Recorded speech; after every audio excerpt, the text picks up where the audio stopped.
नमस्कार, स्वागत है आप सभी का न्यूज फ्लैश मकराना में। मैं हूं निहित जैन। बढ़ते हैं खबरों की तरफ। पैसे आहे 38।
नमस्कार, स्वागत है आप सभी का न्यूज फ्लैश मकराना में। मैं हूं निहित जैन। बढ़ते हैं खबरों की तरफ। मुंबई से आए 38 लोगों के रैंडम सैंपल लिए गए।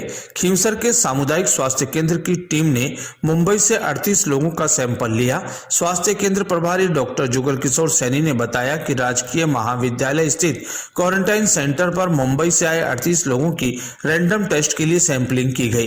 इस दौरान चिकित्सक अरुण शर्मा, लैब टेक्नीशियन मनमोहन सिंह, रामपाल लखारा ने कोरोना रैंडम टेस्ट के लिए सैंपल लिए और डॉक्टर सैनी ने जो लोग क्वारंटाइन किए गए उनकी समय समय पर जांच होती है और आज तक खींवसर में एक भी कोरोना पॉजिटिव नहीं मिला।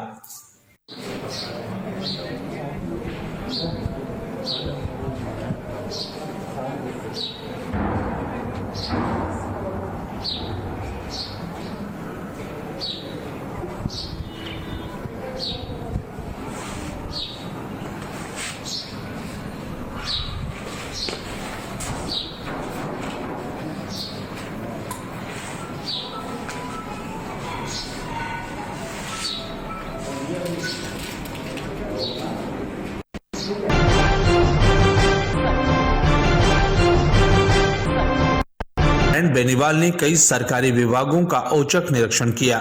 निरीक्षण के दौरान कई विभागों में मिली अनियमितता पर विधायक ने नाराजगी जाहिर की। विधायक बेनीवाल ने चिकित्सा विभाग, विद्युत विभाग एवं क्वारंटाइन सेंटरों का औचक निरीक्षण किया। चिकित्सा कर्मियों की उपस्थिति और उनके कार्यकलापों को देखकर विधायक ने संतुष्टि जताई और चिकित्सक कर्मियों को कर्मठता पूर्वक कार्य करने की अपेक्षा करते हुए हर संभव मदद की। उन्होंने दर्जन भर GSSO का निरीक्षण किया। उच्च अधिकारियों को फोन कर अपनी नाराजगी जाहिर की।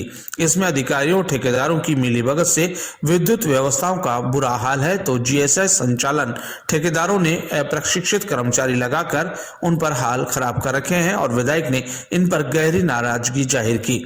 उच्च अधिकारियों को फोन कर चेतावनी दी कि भविष्य में इस प्रकार की लापरवाही बर्दाश्त नहीं की जाएगी। बिजली विभाग में अप्रशिक्षित कर्मचारियों के कारण कई बार हादसे भी हो चुके हैं।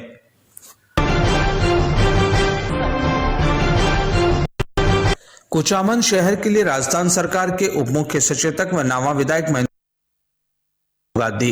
कुचामन राजकीय हॉस्पिटल के PMO डॉक्टर शकील मोहम्मद राव ने बताया कि राजकीय हॉस्पिटल में सेंट्रल ऑक्सीजन सप्लाई यूनिट जिसकी अनुमानित लागत 6,50,000 रुपए की है, स्थापना सरकार के उप मुख्य सचेतक व नावा विधायक महेंद्र चौधरी की अनुशंसा पर राजस्थान सरकार के आदेशानुसार हुई। इस अस्पताल में शीघ्र की गई, जिसका निर्माण कार्य 2 दिवस में शुरू किया जाएगा। वह ये यूनिट इस चिकित्सालय की कोविड-19 अस्पताल, आपातकालीन चिकित्सा इकाई एवं संपूर्ण चिकित्सालय के लिए बहुत उपयोगी साबित होगी।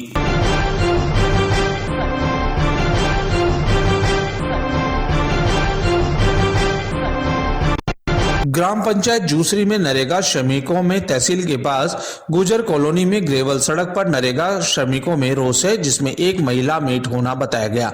महिला श्रमिक रोज समय पर कार्यस्थल पर पहुंच जाती है पर मेट समय पर नहीं पहुंच पाती। महिलाओं का विरोध है कि मेट द्वारा नरेगा कार्य में मस्ट्रोल अपनी चहेतों का नाम शामिल करने और अन्य महिलाएं जो काफी समय से नरेगा कार्य में भाग लेती है उनको इस लॉकडाउन में नरेगा कार्य प्रदान नहीं किया गया।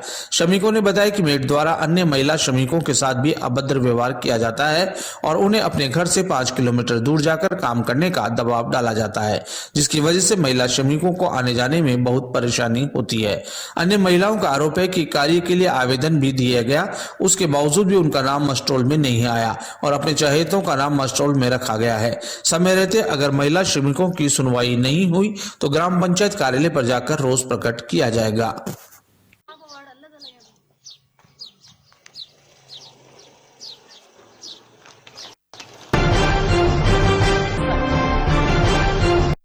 सेवा कार्यों को लेकर युवा हिंदू गौरक्षा सेवा समिति मकराना ने ब्लॉक मुख्य चिकित्सा अधिकारी डॉक्टर नरेंद्र चौधरी का सम्मान किया।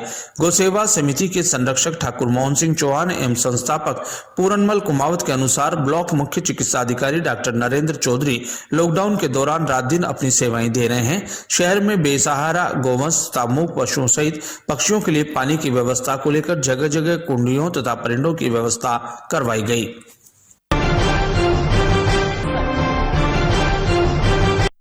मकराना उपखंड क्षेत्र अब तक कोरोना से महफूज था, लेकिन रविवार शाम को कोरोना ने मकराना उपखंड में भी अपने पांव पसार लिए। मकराना में एक साथ 2 कोरोना मरीज मिले। उपखंड अधिकारी सैयद सिराज अली जैदी ने जानकारी देते हुए बताया कि मकराना के गुणावती के राजकीय विद्यालय के क्वारंटाइन सेंटर में क्वारंटाइन किए हुए 2 व्यक्तियों में कोरोना पॉजिटिव मिला है, जिसके बाद प्रशासन ने पूरे विद्यालय को सैनिटाइज करवाया। साथ ही गुणावती क्षेत्र व माताभर शहर में कर्फ्यू लगा दिया है। आपको बता दें कि कोरोना पॉजिटिव जो गुजरात से आया था वह माताभर का रहने वाला है, जबकि दूसरा युवक गुणावती क्षेत्र का रहने वाला है। प्रशासन द्वारा दोनों व्यक्तियों की ट्रैवल हिस्ट्री खंगाली जा रही है तथा उक्त दोनों मरीजों को उपचार के लिए रेफर भी कर दिया है। पुलिस द्वारा 0 मोमेंट की पालना भी करवाई जा रही है। तहसीलदार दिनेश कुमार शर्मा, पुलिस उपाधीक्षक सुरेश कुमार सांवरिया, थाना प्रभारी जितेंद्र सिंह चारण, BCMO डॉक्टर नरेंद्र चौधरी आदि ने कोरोना एरिया का जायजा लिया और लाउड स्पीकर से आमजन से लॉकडाउन और कर्फ्यू की पालना करने की घोषणा की। साथ ही लॉकडाउन का उल्लंघन करने वालों के खिलाफ सख्त कानूनी कार्रवाई की चेतावनी भी दी। इनकी बहुत सराहना करता हूँ। हमारे एडीएम साहब सिराज अली जैदी साहब, तहसीलदार जी हमारे दिनेश कुमार शर्मा जी, डिप्टी साहब सुरेश जी सांवरिया, सीए साहब जितेंद्र चारण साहब और हमारे मतलब CMHO डॉक्टर नरेंद्र जी और अन्य टीम ने सारी जो व्यवस्था बना रखी है राज स्कूल में आते ही पहले चेक होने की, तो उन व्यक्तियों को जो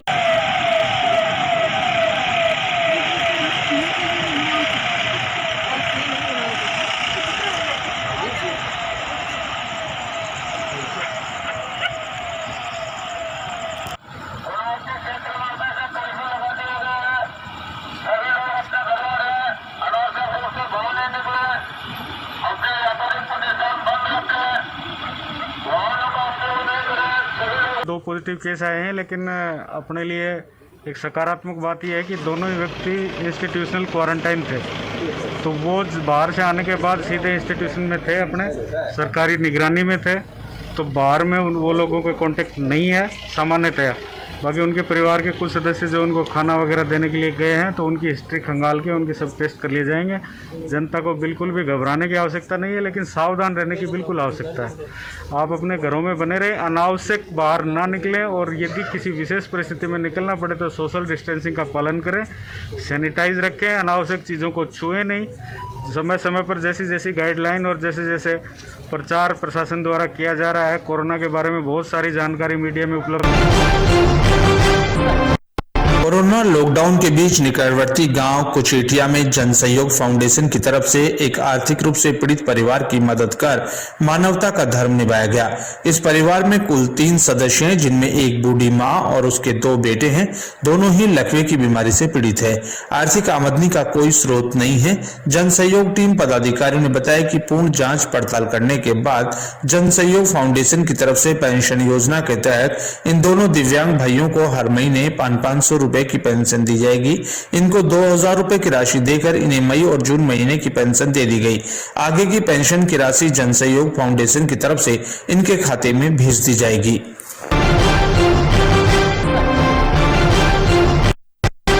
सामाजिक संस्थान नावा, सोशल सर्विस सोसाइटी व फ्रेंड्स क्लब नावा द्वारा कोरोना महामारी में सरकार की गाइडलाइन का ध्यान रखते हुए सोशल डिस्टेंस व मुंह पर मास्क लगाकर बेजुबान पक्षियों के लिए इस भीषण गर्मी में पानी की आपूर्ति हेतु शहर के विभिन्न स्थानों पर लगभग 50 परिंदे लगाए गए। इस अवसर पर संस्था के संरक्षक सत्यनारायण लड्डा, संस्थापक अध्यक्ष लुकमान शाह, मीडिया प्रभारी अशोक अटल, स्टूडेंट क्लब के संरक्षक मोतीलाल मारवाल, साहित्यकार पंडित राधेश्याम जोशी, बाबूलाल बरवड़, मनोज गंगवाल, सद्दाम शाह उपस्थित थे।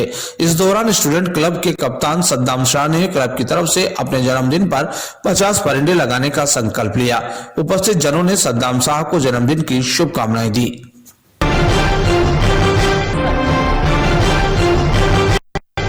किसान नेता रामदेव ऊंटवाल के नेतृत्व में मानव सेवा से जुड़े लोगों ने पूर्व केंद्रीय राज्य मंत्री सीआर चौधरी व सांसद हनुमान बेनीवाल को गांव लौट रहे हैं प्रवासियों को उनके स्कूलों में क्वारंटाइन सेंटर की समस्याओं से अवगत करवाया और समाधान की मांग की, जिस पर पूर्व केंद्रीय मंत्री सीआर चौधरी व सांसद हनुमान बेनीवाल ने भामाशाह, रेखाराम मुंडेल, प्रेमाराम खोकर, नरेंद्र सिंह खोकर, HR आंचरा को उपखंड अधिकारी से परमिशन लेकर के स्कूलों में जाकर के प्रवासियों को फल, सैनिटाइज और मास्क वितरित किए। उपखंड अधिकारी के मौखिक आदेशों के बाद भामाशाह, रेखाराम मुंडेल के साथ मानवाधिकार संस्था के कुछ सदस्य ग्राम कवलात पहुंचे। वहां पर स्कूल प्रभारी से बात की तो प्रभारी की परमिशन से लालाराम, मुकेश, नानूराम ने उपखंड अधिकारी के नाम एक ज्ञापन दिया और बताया कि स्कूल में खाना और चाय उन्हें कोई सुविधा उपलब्ध नहीं है, इसलिए होम आइसोलेट किया जाए। इसी प्रकार भामाशाह ने ग्राम बड़ू, भादवा, जंजीला, कुलढाणी, गुजरों की ढाणी में जाकर ग्राम विकास अधिकारी व स्कूल प्रभारियों को फल वितरण करने के लिए दिए व मास्क और सैनिटाइज भी उपलब्ध कराए। मुंडेल ने पूर्व केंद्रीय मंत्री सीआर चौधरी, सांसद नागौर, हनुमान बेनीवाल एवं स्थानीय प्रशासन की क्वारंटाइन सेंटर की समस्याओं के बारे में अवगत कराया और समस्याओं के निराकरण की मांग की।